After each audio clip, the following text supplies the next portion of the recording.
Hi guys, मैं सुमन कुमार आज फिर से भूगोल के संसाधन के कुछ पाठ जो बचे हुए थे उन पर अध्ययन करेंगे। ध्यान से देखिएगा। तो आज हम लोग देखने वाले हैं उत्पत्ति के आधार पर। उत्पत्ति के आधार पर संसाधन। उत्पत्ति के आधार पर संसाधन की यदि हम बात करें, उत्पत्ति के आधार पर संसाधन की यदि हम बात करें तो वो दो प्रकार के होते हैं। दो प्रकार के। सबसे पहला प्रकार हम लोग देखते हैं, एक होता है जैव संसाधन और दूसरा होता है अजैव संसाधन। हम लोग यदि जैव संसाधन की बात करें तो ऐसा संसाधन जिसमें सजीव के गुण मौजूद हो, वैसा संसाधन जिसमें सजीव के गुण मौजूद हो, हम उसे जैव संसाधन कहते हैं और अपनी स्थितियों में परिवर्तन ला सके।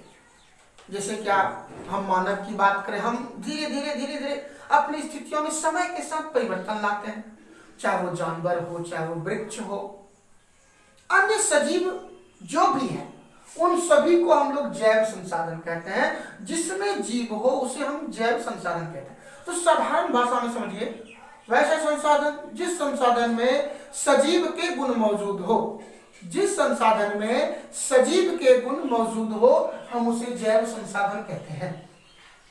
हम सजीव के गुण मौजूद वाली कई वस्तुओं को हम लोग जानते हैं। जैसे कि यदि हम बात करें तो जैसे में पशु, उसके बाद फिर मानव, वृक्ष इत्यादि। बहुत ऐसे चीज है जो वातावरण में जिसमें ग्रोथ करने की शक्ति है, सजीव है, वो जैव संसाधन के उदाहरण है। अब वो जैव संसाधन किसे कहते हैं, और ध्यान से सुनिए। वैसा संसाधन जिस संसाधन में जीव ना हो, अर्थात निर्जीव वस्तुओं के समूह को, समझे ना। जिस संसाधन में जीव ना हो, कहने का मतलब हो गया कि वैसा वस्तुओं का समूह जिसमें जीव ना हो, जिसमें जीव ना हो, हम उसे जैव संसाधन कहते हैं। तो जैव ना हो, जीव ना हो, वैसे संसाधन कई है। जैसे धातु, मेज, कुर्सी इत्यादि। तो इस तरह से आप लोगों ने समझ गया उत्पत्ति के आधार पर संसाधन दो प्रकार के होते हैं। सबसे पहला जैव संसाधन, दूसरा अजैव संसाधन। जैव संसाधन और दूसरा अजैव संसाधन, ये उत्पत्ति के आधार पर संसाधन हुआ। अब यदि हम लोग ये तो उत्पत्ति के आधार पर हुआ। पिछले क्लास में हम लोगों ने स्वामित्व के आधार पर देखा था। अब एक तथ्य और आता है, उपयोगिता के आधार पर संसाधन। तो ध्यान दीजिएगा कि उपयोगिता के आधार पर संसाधन क्या होता है। उपयोगिता के आधार पर यदि हम संसाधन की बात करें तो उपयोगिता के आधार पर संसाधन दो प्रकार के होते हैं। सबसे पहले समझने का प्रयास करिएगा। हम हेडिंग बना देते हैं, उपयोगिता के आधार पर।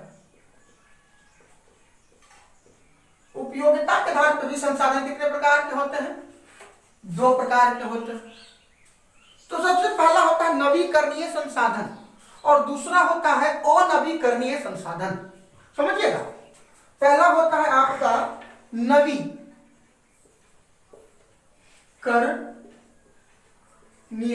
संसाधन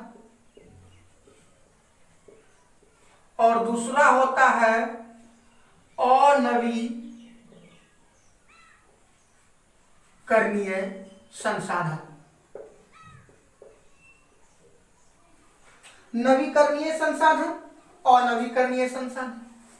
तो सबसे सबसे पहले इनकी डिफिनेशन की बात करें, परिभाषा की बात करें तो एकदम सरल भाषा है। नवीकरणीय जिसका निर्माण वैसा संसाधन, नवीकरण का प्रयास समझिएगा, जिसके निर्माण में वैसा संसाधन, जिसके निर्माण में वैसा संसाधन जिसके निर्माण में भौतिक रासायनिक, क्या बोल रहे हैं हम, भौतिक रासायनिक प्रक्रिया का प्रयोग होता हो और उनको हम दोबारा उत्पन्न कर सकें।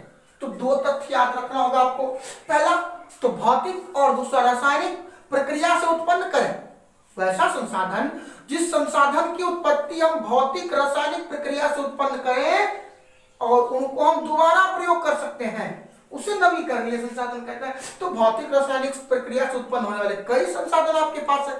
आप लोगों ने कभी सौर ऊर्जा का नाम सुना है? यह भी भौतिक रासायनिक प्रक्रिया द्वारा उत्पन्न होता है। फिर सौर सेल, बैटरी का नाम सुनने किए होंगे आप लोग, विद्युत सेल, सौर सेल, कई प्रकार के सेल आप लोग साइंस क्लास में पढ़ते होंगे। तो यदि हम संसाधन में विद्युत सेल की बात करें तो इसको तो आप पुनः प्रयोग कर सकते हैं ना जी। एक बार बैटरी चार्ज किया फिर और आ गया तो फिर दोबारा नहीं चार्ज करते हैं।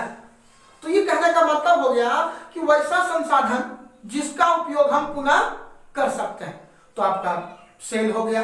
फिर सौर ऊर्जा की बात करें, धूप निकलता है सूर्य से, हम उसको मतलब उस सौर ऊर्जा को हम बैटरी में फिर स्टोर कर लेते हैं, तो फिर बैटरी डाउन करते हैं, फिर चार्ज करते हैं।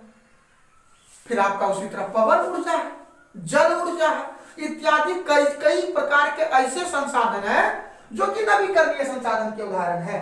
तो नवीकरणीय संसाधन में सबसे पहला याद रखिएगा सौर ऊर्जा, सौर ऊर्जा, दूसरा पवन ऊर्जा इत्यादि। उसके बाद बैटरी भी लिख सकते हैं, लिख लीजिए आप एक बार, बैटरी या इटिस। तो ये नवीकरणीय संसाधन के उदाहरण है। सिंपल भाषा में याद रखिएगा, वैसा संसाधन जिसके निर्माण में भौतिक रासायनिक प्रक्रिया का प्रयोग होता हो और हम उनको पुनः प्रयोग कर सकते हैं, और हम उनको पुनः प्रयोग, जैसे मोबाइल की बात करें, मोबाइल चार्ज करते हैं, अभी तो बहुत फेमस है, सबके पास मोबाइल है, देखते होंगे। तो बात समझ में आ गई कि टोटल नवीकरणीय संसाधन किसे कहते हैं। थोड़ा सा इसमें इंक हम डाल लेते हैं, इंक कहाँ है, उसका इंक सूखा सूखा लग रहा है, समझिएगा। अब नवीकरणीय संसाधन की हम बात करें, नवीकरणीय संसाधन की बात करें तो नवीकरणीय संसाधन वैसे संसाधन को कहते हैं, समझिएगा, नवीकरणीय संसाधन वैसे संसाधन को कहते हैं जिनका निर्माण एक लंबे अवधि के बाद, अर्थात लंबे समय, हजारों लाखों वर्षों के बाद, समझिएगा हम क्या बोल रहे हैं, अनवीकरणीय संसाधन वैसा संसाधन जिसका निर्माण हजारों लाखों साल के बाद, अर्थात लंबे अवधि के बाद होता हो और उनकी प्राप्ति में काफी जटिल प्रक्रिया, एकदम जटिल प्रक्रिया का प्रयोग होता हो, हम उसे क्या कहते हैं, वो नवीकरणीय संसाधन कहते हैं। बात समझ रहे हैं? तो नवीकरणीय संसाधन क्या हो गया, बात समझ में आ गई। तो ऐसा संसाधन जिसके निर्माण में हजारों लाखों वर्षों का समय लगता हो और उनकी प्रक्रिया काफी जटिल हो, हम उसे क्या कहते हैं, अनवीकरणीय संसाधन कहते हैं। तो यहां तक आप लोग को समझ में आ गया होगा। अब अनवीकरणीय संसाधन की हम बात करें तो उदाहरण में तो सबसे पहला होता है, तो एग्जाम्पल की यदि हम बात करें, जैसे आप लोगों ने अनवीकरणीय उदाहरण का पहले भी आपको बता चुके थे, जैसे कि आप लोगों ने कभी जीवाश्म का नाम सुना है, कोयला का। कोयला बनने में क्या बताइए, 1 घंटा